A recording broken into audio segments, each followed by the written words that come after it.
નમસ્કાર મિત્રો, સ્વાગત છે તમારું અમારી ચેનલ પર એક નવા વિડીયોમાં। મિત્રો, આપણે ધનતેરસના દિવસે તમારે બીજું કંઈ પણ ખરીદો કે ન ખરીદો મિત્રો, પરંતુ આ 10 રૂપિયાની એક વસ્તુ તમે ઘરે લાવીને રાખશો તો ધનની દેવી લક્ષ્મીમાં ખુદ તમારા ઘરે આવશે। મિત્રો, જો તમે આ એક વસ્તુ પોતાના ઘરમાં લાવો છો તો લક્ષ્મીમાં એટલા પ્રસન્ન થશે કે તે ખુદ તમારા ઘરે આવી જશે અને તે ક્યારેય તમારા ઘરને છોડીને નહીં જાય। મિત્રો, આજના વિડીયોમાં અમે 10 રૂપિયાની જે વસ્તુ વિશે વાત કરવાના છીએ તે આ વસ્તુ જો તમે ધનતેરસના દિવસે ઘરે લાવો છો તો તમારા ઘરમાં ક્યારેય ધનની કમી નહીં રહે। મિત્રો, આ ધનતેરસનો દિવસ ખૂબ જ શુભ છે। આ દિવસે આ વસ્તુ ખરીદવાથી હંમેશા ધન વૃદ્ધિ થાય છે। ઘરમાં જો પૈસાની તંગી હોય તેમજ જો કોઈ દોષ લાગી ગયો હોય અથવા કોઈ ગ્રહ નબળો હોય જેનાથી પરિવારના કોઈ સભ્યોના લગ્ન ન થતા હોય તો મિત્રો, આ તમે 10 રૂપિયાની વસ્તુ અવશ્ય જ ખરીદજો। મિત્રો, તમારે આ વિડીયોને લાઈક કરી અને કમેન્ટમાં જય માં લક્ષ્મી જરૂર લખી દેવાનું છે। તો મિત્રો, ધનતેરસના દિવસે સોનું, ચાંદી તેમજ ઘણી બધી એવી વસ્તુઓ છે કે જેની ખરીદી કરવામાં આવે છે, પરંતુ અમે જણાવ્યું છે તે શાસ્ત્રોમાં અમુક એવી વસ્તુ પણ વર્ણન છે કે જે વસ્તુને જો તમે ધનતેરસના દિવસે ખરીદો છો તો તમારા ઘરમાં બહુ જ શુભ પરિણામ પ્રાપ્ત થાય। કારણ કે મિત્રો, આ દિવસે આ વસ્તુને ખરીદવાથી ઘરમાં શુભતા આવે છે અને જેટલી પણ ગરીબી છે અથવા આર્થિક સમસ્યા છે તે બધી જ જતી રહે। તો મિત્રો, આજના વિડીયોમાં અમે તમને જે વસ્તુ જણાવવાના છીએ તે જો તમે ધનતેરસના દિવસે ખરીદીને પોતાના ઘરમાં લાવો છો તો ખૂબ જ શુભ માનવામાં આવે છે। મિત્રો, આ વસ્તુને ખરીદવામાં તમારે વધારે પૈસા ખર્ચવાની જરૂર નથી। માત્ર 10 રૂપિયાની વસ્તુ જ તમે ઘરે લાવો અને આ વસ્તુને તમે ધનતેરસના દિવસે લાવવાની છે। લક્ષ્મીજીની સાથે ધનના દેવતા કુબેરજી પણ પ્રસન્ન થઈને તમારા ઘરમાં વાસ કરશે। મિત્રો, એક એવો દિવસ છે કે જે દિવસે ઘણી બધી વસ્તુ જેને ખરીદવી શુભ માનવામાં આવે છે અને તે વસ્તુઓને ખરીદવાથી આખું વર્ષ આપણા ઘરમાં લક્ષ્મી માતાની કૃપા રહે અને ક્યારેય પણ આપણા જીવનમાં પૈસાની કમી નથી આવતી। આવો આપણે જાણીએ કે એવી કઈ વસ્તુ છે કે જેને ધનતેરસના દિવસે અવશ્ય જ ખરીદવી જોઈએ। તો મિત્રો, સૌપ્રથમ જે વસ્તુ છે તે નાગરવેલનું પાન।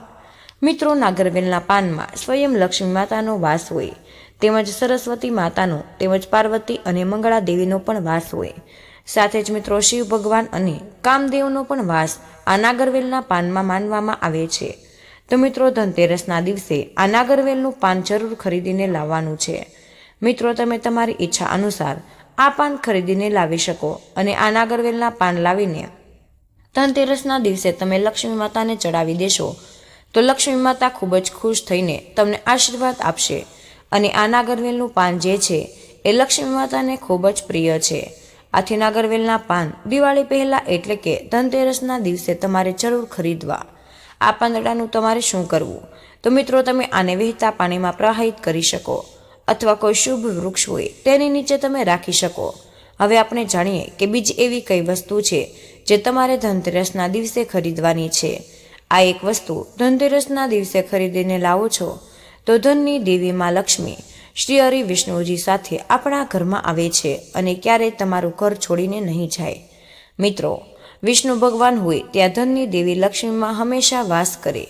જો તમે વિષ્ણુ ભગવાનને પ્રસન્ન કરો છો તો તેની સાથે લક્ષ્મી માતા આપોઆપ પ્રસન્ન થઈ જાય। જુઓ, હવે તમારે લક્ષ્મી માતાને જ પ્રસન્ન કરવા છે તો બીજી વસ્તુ તમે ધનતેરસના દિવસે અવશ્ય જ લાવો।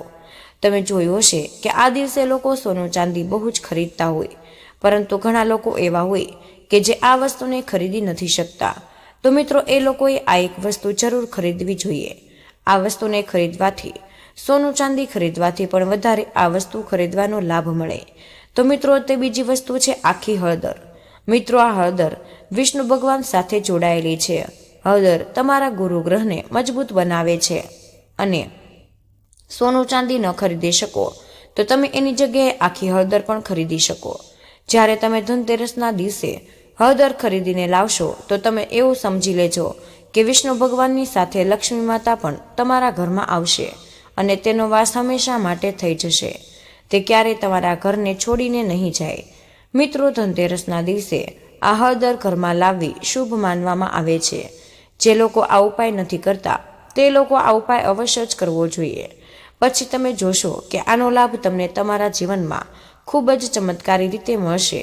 મિત્રો, આ ધનતેરસનો તહેવાર છે એ ખૂબ જ શુભ અને મંગલકારી માનવામાં આવે છે। જો મિત્રો તમે આ દિવસોમાં લક્ષ્મી માતાને પ્રસન્ન કરો તો તમારા ઘરે કોઈ પણ પ્રકારની પૈસાની તંગી નહીં રહે। તમારા પરિવારના સભ્યોનો ધંધો સરખો ન ચાલતો હોય તેને વધારે નફો થવા લાગે। તેમજ મિત્રો, ઘરના સભ્યો નોકરી કરતા હોય તો તે લોકોને નોકરીમાં પ્રમોશન મળે, તેનો પગાર પણ વધી જાય અને તેની સાથે જે લોકો નોકરીની શોધમાં હોય તે લોકોને નોકરી અવશ્ય જ મળે। પરંતુ મિત્રો, તમારે આવા શુભ દિવસોમાં લક્ષ્મી માતાના આ ઉપાય અવશ્ય જ કરવા અને ધનતેરસના દિવસે તમારે ત્રીજી કઈ વસ્તુ છે જે તમારે ઘરે ખરીદીને લાવવી તેના વિશે આપણે વાત કરીએ। કારણ કે મિત્રો, આ વસ્તુ જે છે તમે ખરીદીને લાવશો તો એક વર્ષમાં જ તમને એવો ચમત્કાર જોવા મળશે કે તમે ક્યારેય વિચાર્યું પણ નહીં હોય। તો મિત્રો, તમે આ ચેનલમાં નવા હોય તો ચેનલને સબસ્ક્રાઈબ કરી આ વિડીયોને લાઈક પણ કરી દેજો, જેથી કરીને લક્ષ્મી માતાની કૃપા તમને પ્રાપ્ત થાય। અને ત્રીજી વસ્તુ જે છે એ છે ધાણા, એટલે કે મિત્રો આપણે તેને કોથમીર તરીકે પણ ઓળખીએ। મિત્રો, આ ધાણા છે લક્ષ્મી માતાને પ્રસન્ન કરી શકે।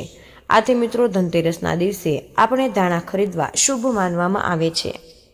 આનાથી આપણા ઘરમાં સુખ સમૃદ્ધિ વધી જાય, કારણ કે મિત્રો આ ધાણા સુખ સમૃદ્ધિનું પ્રતીક માનવામાં આવે છે।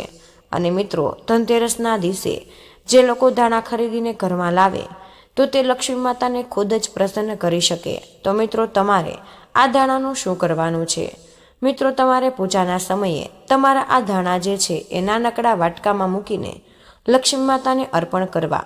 ત્યારબાદ મિત્રો, પૂજા કરીને દિવાળીના દિવસે પછી તમારે આ ધાણાને લઈ માટીના કુંડામાં વાવી દેવા। પછી જો દાણા ઉગી જશે, એમાંથી જે લીલી કોથમીર ધીરે ધીરે ઉગતી જાય, તમારા ઘરમાં સુખ સમૃદ્ધિ આવવા લાગે અને ધીરે ધીરે તમારી તિજોરી જે છે એ ધનથી ભરાવા લાગશે। આથી જ તમે ધનતેરસના દિવસે આ ધાણા જરૂર ખરીદીને લાવો। આ વસ્તુ લક્ષ્મી માતાને ખૂબ જ પ્રિય છે। આથી લક્ષ્મી માતા તમારા ઘરમાં ધનની વર્ષા કરી દેશે। તો મિત્રો, હવે આપણે આગળ વાત કરીએ કે બીજી કઈ વસ્તુ કે જે તમારે ધનતેરસના દિવસે જરૂર ખરીદવી, કારણ કે મિત્રો વર્ષમાં આ મોકો એક જ વાર આવે। મિત્રો, હવે અમે તમને જે વસ્તુ જણાવવાના છીએ તે વસ્તુ તમે ધનતેરસના દિવસે અવશ્ય જ ખરીદીને લાવો। તમારે ધનતેરસના દિવસે ગોમતી ચક્ર અવશ્ય જ ખરીદવા। અને જે કોઈ વ્યક્તિ ધનતેરસના દિવસે આ ગોમતી ચક્ર ખરીદીને પોતાના ઘરે લાવે છે તેની તિજોરી ક્યારેય પૈસાથી ખાલી નથી થઈ। તમારા ઘરમાં એટલા પૈસા આવશે કે જેથી તમારું આખું જીવન જ બદલાઈ જાય। મિત્રો, જો તમે આ દિવસે ગોમતી ચક્ર લાવો છો તો તમારા ઘરને કોઈ પણ નજર પણ નહીં લગાડી શકે અને ધન આવવાના માર્ગ જે બંધ થઈ ગયા છે તે પણ ખુલી જશે। આ ગોમતી ચક્ર તેને ભગવાન કૃષ્ણના સુદર્શન ચક્રનું પ્રતીક મનાય છે। આ ગોમતી ચક્ર આપણા ઘરમાં ખરીદીને લાવો છો, જેમાં સ્વયં લક્ષ્મી માતા વાસ કરે છે। આથી તમારા જીવનમાં ક્યારેય પણ કોઈ પણ કમી નહીં આવે, ઘરમાં સુખ સમૃદ્ધિ આવે છે। મિત્રો, હવે બીજી એવી કઈ વિશેષ વસ્તુ કે જે તમારે ધનતેરસના દિવસે ખરીદીને લાવવી જોઈએ તો મિત્રો એ વસ્તુ છે સાવરણી। સાવરણીમાં લક્ષ્મીનો વાસ હોય, તેમજ ધનતેરસના દિવસે સાવરણી ખરીદવી શુભ માનવામાં આવે છે। સાથે જ ધનતેરસના દિવસે જો લક્ષ્મી માતાની મૂર્તિ અને ભગવાન શ્રી ગણેશજીની મૂર્તિ લાવો છો તો પણ શુભ મનાય છે, કારણ કે લક્ષ્મી માતાને ધનની દેવી માનવામાં આવે છે અને ગણપતિ દાદાને લાભના દેવતા મનાય છે। જે પણ મૂર્તિઓ તમે લાવો તે લક્ષ્મી માતાની અને ગણપતિ દાદાની મૂર્તિ તમારે માટીની મૂર્તિ લાવવી। ધનતેરસના દિવસે માટીની ધાતુની મૂર્તિ લાવીને બહુ જ શુભ મનાય છે। મિત્રો, જો તમે આ દિવસે આ મૂર્તિ લાવો છો તો તમારા ઘરમાં ક્યારેય પૈસાની કમી નહીં આવે અને તેને લઈને કોઈ પણ મુશ્કેલીઓ તમારે સહન નહીં કરવી પડે। તેની સાથે જ મિત્રો, ધનતેરસના દિવસે તમારે સોપારી અવશ્ય જ ખરીદવી। સોપારીને વાસ્તુશાસ્ત્રમાં શુભ ફળ મનાય છે। આ વસ્તુ ધનતેરસના દિવસે ખરીદવાથી તમારા ઘરમાં ક્યારેય કોઈ મુશ્કેલી નહીં આવે। જો તમારા ઘરમાં નકારાત્મક ઉર્જા હશે તો તે પણ જતી રહેશે। હવે આપણે જાણીએ કે એવી કઈ વસ્તુ કે જે આપણે ધનતેરસ પહેલા બધી જ વસ્તુઓને બહાર હટાવી દેવી। મિત્રો, પહેલી વસ્તુ છે તૂટેલા વાસણો તેમજ પ્લાસ્ટિક જેવી અમુક વસ્તુઓ, જે વસ્તુને બહાર કાઢી નાખવી જોઈએ। સનાતન શાસ્ત્રમાં ધનતેરસ અથવા તો દિવાળીના દિવસોમાં તૂટેલા વાસણ ઘરમાં રાખવા તે અશુભ માનવામાં આવે છે। આપણે ઘરેથી કાઢી નાખવા જોઈએ। મિત્રો, આ બધી જ નકામી વસ્તુઓને નકારાત્મક ઉર્જાનું પ્રતીક મનાયું છે। આ બધી જ વસ્તુ ઘરમાં રાખવાથી આપણા ઘરમાં લક્ષ્મી માતાનો વાસ નથી રહેતો। દિવાળીના દિવસોમાં બહુ જ સ્વચ્છ અને સકારાત્મક ઉર્જાના દિવસો હોય। આથી જો આપણા ઘરમાં આવી બધી નકામી વસ્તુઓ હોય તો આપણા ઘરમાં સકારાત્મક ઉર્જાનો પ્રવેશ થઈ નથી શકતો। આથી જ આપણે ધનતેરસ અને દિવાળી આવતા પહેલા આવી બધી વસ્તુઓ ઘરેથી બહાર કાઢવી। તેની સાથે જ મિત્રો, જો બંધ પડેલી ઘડિયાળ હોય આપણા ઘરમાં તો મિત્રો તે દિવાળી અથવા તો ધનતેરસના પહેલા તમારે કાઢી નાખવી। કારણ કે ઘડિયાળ જે આપણો સારો સમય અને શુભ સમય લઈને આવે છે, અને જો આપણા ઘરમાં બંધ ઘડિયાળ પડેલી હોય તો દુર્ભાગ્યને પ્રેરે છે। આથી જ આપણે બંધને ઘડિયાળને ઘરેથી બહાર કાઢવી જોઈએ, અથવા તો જે સારી હોય તો તેને ફરીવાર રિપેર કરી અને યુઝ કરવી। મિત્રો, બધા જ લોકો એવું ઈચ્છતા હોય કે તેનો સમય સારો આવે, આથી એ ઘડિયાળ જે રાખે છે તેને શુભ સમયનું પ્રતીક મનાય છે। આથી જ મિત્રો, સાફ સફાઈના સમયમાં જૂની અથવા તો બંધ પડેલી ઘડિયાળ હોય તો તેને આપણે ઘરેથી બહાર કાઢી નાખવી। તેમજ મિત્રો, ઇલેક્ટ્રોનિક સામાન જો બંધ પડેલો હોય તો તેને પણ આપણે બહાર કાઢી નાખવો જોઈએ। એટલે કે જો અમુક એવી વસ્તુ કે ટ્યુબલાઇટ હોય જે ખરાબ થઈ ગઈ હોય તો તેને આપણે તરત જ બહાર કાઢી નાખવી। મિત્રો, લક્ષ્મી માતા જે છે એવા જ ઘરોમાં પ્રવેશ કરે છે કે જે ઘરમાં અંજવાળું હોય, જે ઘરમાં અંધારું હોય તે ઘરમાં લક્ષ્મી માતાનો વાસ નથી થતો। આથી જ મિત્રો, તમે દિવાળીના દિવસોમાં અથવા તો ધનતેરસના આજુબાજુમાં જો આપણા ઘરના કોઈ પણ ભાગમાં અંધારું હોય તો ત્યાં આપણે દીવડા પ્રગટાવીને લાઇટ જરૂર કરવી। મિત્રો, જે ઘરમાં અંજવાળું હશે તે જ ઘરમાં અવશ્ય જ લક્ષ્મી માતાનો વાસ થશે। તેની સાથે જ મિત્રો, આપણે ઘરમાં જો દિવાળીના દિવસોમાં ફાટેલા કપડાં હોય અથવા તો તૂટેલા ફૂટેલા બૂટ ચંપલ હોય તો આપણે ઘરેથી દૂર કરી દેવા। કારણ કે આ બધી જ વસ્તુ નકારાત્મક ઉર્જાનું પ્રતીક માનવામાં આવે છે। તો મિત્રો, ધનતેરસના દિવસથી દિવાળીના તહેવાર શરૂ થઈ જાય અને આ દિવસે લોકો સોનું, ચાંદી, વાસણો, કાર અને નવી વસ્તુઓની ખરીદી કરે। એવું કહેવાય કે જેનાથી ઘરમાં સુખ સમૃદ્ધિ આવે છે। આ દિવસે દેવી લક્ષ્મી અને ભગવાન કુબેર તેમજ ભગવાન ધન્વંતરીની પૂજા કરવાની પરંપરા છે। ધનતેરસના દિવસે પૂજાની સાથે કેટલાક ઉપાયો પણ શુભ ફળ લાવે છે। જ્યોતિષશાસ્ત્ર અનુસાર ધનતેરસના દિવસે આ ઉપાયો અજમાવવાથી વ્યક્તિ ભાગ્યશાળી બને અને ધનવાન બને છે। તો ચાલો જાણીએ ધનતેરસના દિવસે કરવાના ઉપાયો વિશે। જ્યોતિષશાસ્ત્ર અનુસાર ધનતેરસના દિવસે ભગવાન કુબેરનો ફોટો તિજોરીમાં રાખવો શુભ માનવામાં આવે છે। કહેવાય છે કે તિજોરીમાં કુબેરદેવનો ફોટો રાખવાથી તિજોરી ક્યારેય ખાલી નથી થતી અને પૈસા આવે છે। જ્યોતિષશાસ્ત્ર અનુસાર ધનતેરસના દિવસે ભગવાન ધન્વંતરીની મૂર્તિ મંદિરમાં રાખવી શુભ માનવામાં આવે છે। મંદિરમાં રાખતા પહેલા મૂર્તિને ગંગાજળથી સ્નાન કરાવો અને લાલ કપડા પર સ્થાપિત કરો। ધન્વંતરીની મૂર્તિ મંદિરમાં રાખવાથી રોગોથી મુક્તિ મળે અને જ્યોતિષશાસ્ત્ર અનુસાર ધનતેરસના દિવસે કુબેરદેવને મૂર્તિ મંદિરમાં રાખવી શુભ મનાય છે અને કુબેરની મૂર્તિ રાખવાથી ધનનો ભંડાર ખુલે। તેને સ્થાપિત કર્યા પછી દરરોજ તેની પૂજા કરવી। જ્યોતિષશાસ્ત્ર અનુસાર ધનતેરસના દિવસે સફેદ વસ્તુનું દાન કરવું શુભ માનવામાં આવે છે। આ દિવસે ચોખા, મીઠું, ખાંડ, પતાશા વગેરેનું દાન કરવું। તે વ્યક્તિને ક્યારેય પૈસાની તંગીનો સામનો ન કરવો પડે, તેમજ થાપણો અને મૂડીમાં વધારો થાય, કામમાં પણ સફળતા મળે અને ધનતેરસની સાંજે દીવા પ્રગટાવવા શુભ મનાય છે। આમ કરવાથી પૈસા આવવાનો રસ્તો ખુલી જાય। સાથે જ રાત્રે એક ખૂણામાં કોળિયો રાખવાથી દેવી લક્ષ્મીની કૃપા પ્રાપ્ત થાય। વાસ્તુશાસ્ત્ર અનુસાર ઘરની ઉત્તર દિશામાં શ્રીયંત્ર સ્થાપિત કરવું અને માતા લક્ષ્મીની વિશેષ કૃપા થાય। સાથે જ પૈસાની કમી હંમેશા માટે છુટકારો મળી જાય।